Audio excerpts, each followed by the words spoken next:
একটি দোয়া নামাজের শেষ বৈঠকে সবসময় পড়বেন ভাই। নবী করিম সাল্লাল্লাহু আলাইহি ওয়াসাল্লাম পড়তেন খুব গুরুত্বের সাথে। দোয়ায়ে মাসুরার জায়গায় আল্লাহুম্মা ইন্নী যালামতু নাফসি যুলমান কাসীরা যেটা আমরা পড়ি, এটাও হাদিসে আছে।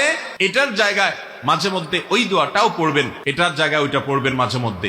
নবী সাল্লাল্লাহু আলাইহি ওয়াসাল্লাম পড়তেন, আমি অনেক সময় শয়তানের ধোকায় পড়ে আল্লাহকে নিয়ে খুব বেশি চিন্তা হয়, এবং প্রিয় নবীজির হাদিস শোনার পরও নবীজিকে নিয়েও শয়তান মাঝে মধ্যে বাজে চিন্তা ঢুকিয়ে দেয়। এতে কি আমার ঈমান চলে গেছে?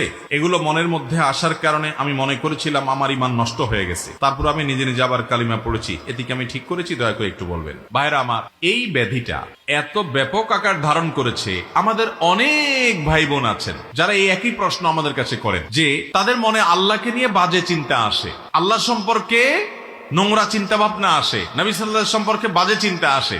আপনি চিন্তা করুন তো, এই রোগটা যার মধ্যে আসে, এই আশাটা সেই লোকটাকে যদি অস্থির করে দেয়, তাহলে বুঝতে হবে এই লোকটা আসলে ঈমানদার, তার পেরেশান হওয়ার কোনো কারণ নেই। ঠিক এই একই প্রশ্ন নবী করিম সাল্লাল্লাহু আলাইহি ওয়াসাল্লামকে করা হয়েছিল। একজন সাহাবী বলেছেন, ইয়া রাসূলুল্লাহ, আল্লাহ সম্পর্কে আমার মধ্যে বাজে চিন্তা আসে, যখন আল্লাহ সম্পর্কে বাজে চিন্তা আসে আমি পেরেশান হয়ে যাই, অস্থির হয়ে যাই যে কেন আমার মনে এটা আসছে। নবী করিম সাল্লাল্লাহু আলাইহি ওয়াসাল্লাম বলেছেন, যাকা নাফসুল ঈমান, তোমার মনে আল্লাহ সম্পর্কে বাজে চিন্তা আসছে, আসার পরে তোমার মনটা অস্থির হয়ে গেছে, এটাই তো তোমার ভিতরে ঈমান থাকার দলিল। কারণ খালি ঘরে চোর আসে না, যেই ঘরে টাকা পয়সা জিনিসপত্র থাকে ওখানে চোর যায়। তোমার মনের ভিতরে শয়তান এসে তোমার ভিতরে যেহেতু ঈমান আছে, এই জন্য বাজে চিন্তা ঢুকাচ্ছে, তোমার ঈমান নষ্ট করার চেষ্টা করছে। তুমি সেটা টের পেয়ে গেছো, অস্থির হচ্ছ, পেরেশান হচ্ছ, এর মানে হলো তোমার ভিতরে ঈমান আছে। এটা ঈমান থাকার প্রমাণ। তোমার টেনশনের কারণ নাই, বরং আল্লাহ শুকর আদায় করবা, আর এটাকে একেবারেই আমলে নিবা না। এরকম ইচ্ছার বাইরে মনে বাজে চিন্তা শয়তান ঢুকিয়ে দিচ্ছে, এর কারণে আপনার ঈমানের ক্ষতি হবে না, এর কারণে আপনি বেঈমান হবেন না, বরং এরকম পরিস্থিতি আসলে কয়েকটা কাজ করবেন। নাম্বার 1, এটাকে একদম আমলে নিবেন না। নাম্বার 2, খুশি হবেন যে আমার ভিতরে ঈমান আছে, এজন্য শয়তান আমাকে খোঁচাচ্ছে। কোন অমুসলিম, কোন ভিন্ন ধর্মের অনুসারী কিংবা কোন নাস্তিক জীবনে এই কথা বলবে না যে তার মনে এরকম হঠাৎ হঠাৎ বাজে চিন্তা আসে, কারণ ওর ভিতরে তো ঈমানই নেই। শয়তান তার কাছ থেকে ঈমান ছিনিয়ে নেওয়ার চেষ্টাই করবে না। শয়তানকে আমরা দেখি না, গোটা কোরআন জুড়ে সবচেয়ে বেশি সাবধান করা হয়েছে আমাদেরকে শয়তানের ব্যাপারে। আদুউন মুবিন, আল্লাহ তাআলা বলেছেন, সেই শয়তান সম্পর্কে আমাদের ধারণাই নেই, আমরা জানি না। আমাদের রগে রগে সে ঢুকতে পারে। ইন্নাশ শায়তানা ইয়াজরি আহাদাকুম মাজরাদ দাম, আমাদের রক্ত প্রবাহের সাথে মিশে যেতে পারে, আমাদের উপরে প্রভাব বিস্তার করে, বাজে জল্পনা কল্পনা তৈরি করে, খারাপ পথে নেওয়ার জন্য আমাদের মনের ভিতরে প্রভাব সৃষ্টি করে শয়তানে।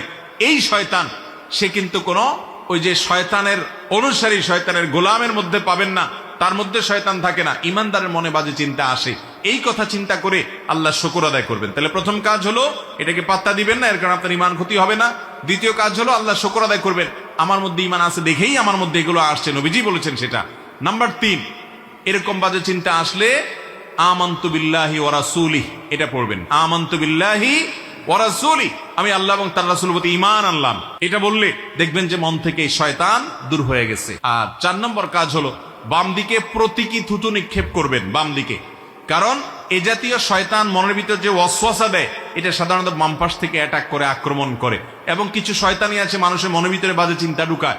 এই জাতীয় শয়তান থেকে পানা চাওয়ার জন্য বাম দিকে থুতু থুতু করে এরকম 3 বার ফেলবেন, থুতু ফেলবেন না, জাস্ট প্রতীকী থুতু। তাহলে এই কাজগুলো যদি করেন, সেই সাথে আল্লাহর কাছে সবসময় পানা চাইবেন। ভাইরা আমার, আমরা এমন একটা সময় আছি, আখিরি জমানা, চতুর্দিক থেকে ফিতনা, ঈমান ধরে রাখা জ্বলন্ত কয়লা হাতে রাখার চাইতে কঠিন হবে। সেরকম একটা সময় আমরা অনেকটা পার করছি ভাইরা। এক একভাবে এক একজনের ঈমান নষ্ট হয়ে যাবে।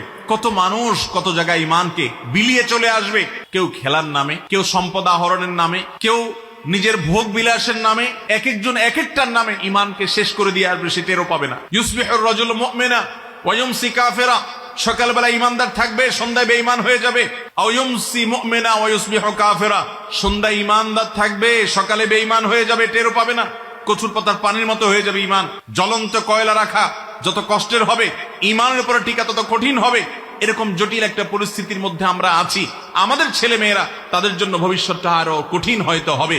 তো এই জন্য আল্লাহর কাছে ভাই চোখের পানি ফেলে পানা চাইতে হবে, আল্লাহ আপনি আমাকে হেফাজত করেন। একটি দোয়া নামাজের শেষ বৈঠকে সবসময় পড়বেন ভাই। নবী করিম সাল্লাল্লাহু আলাইহি ওয়াসাল্লাম পড়তেন খুব গুরুত্বের সাথে। দোয়ায়ে মাসুরার জায়গায় আল্লাহুম্মা ইন্নী যালামতু নাফসি যুলমান কাসীরা যেটা আমরা পড়ি, এটাও হাদিসে আছে।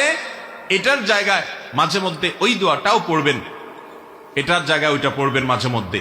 নবী সাল্লাল্লাহু আলাইহি ওয়াসাল্লাম পড়তেন, আল্লাহুম্মা ইন্নী আউযু বিকা মিন আযাবি জাহান্নাম ওয়া মিন আযাবিল কবর ওয়া আউযু বিকা মিন ফিতনাতিল মাহইয়া ওয়াল মামাত ওয়া আউযু বিকা মিন শাররি ফিতনাতিল মাসীহিদ দাজ্জাল।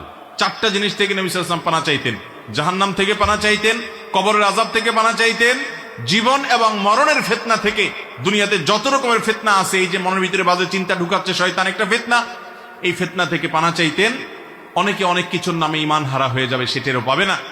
ঈমানের চেতনা হারা হয়ে যাবে অনেকে, এবং দাজ্জালের ফিতনা থেকে পানা চাইবো। অতএব সর্বশেষ আমল হলো আল্লাহর কাছে পানা চাইবো বেশি বেশি করে। আবারও বলছি, আল্লাহ এখানে এই বাজে চিন্তা আসছে, প্রথমত এটাকে কেয়ার করবেন না, কারণ এটা শয়তান দিচ্ছে, এর কারণে আপনার ঈমান নষ্ট হবে না। দ্বিতীয়ত, এটা ভেবে খুশি হবেন যে এটা আপনার ভেতরকার ঈমান থাকার প্রমাণ, যে আপনার ভেতরকার ঈমান হরণের জন্য শয়তান চেষ্টা করছে, আপনি টের পেয়ে গেছেন।